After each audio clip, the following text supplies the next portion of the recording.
Ayan po, isa po to sa magandang pasyalan tuwing umaga at hapon. Pwede ka ritong mag-jogging.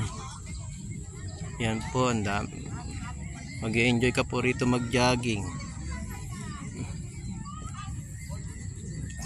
Dito po to sa Taytay Sport Complex. Handaan po, Floodway.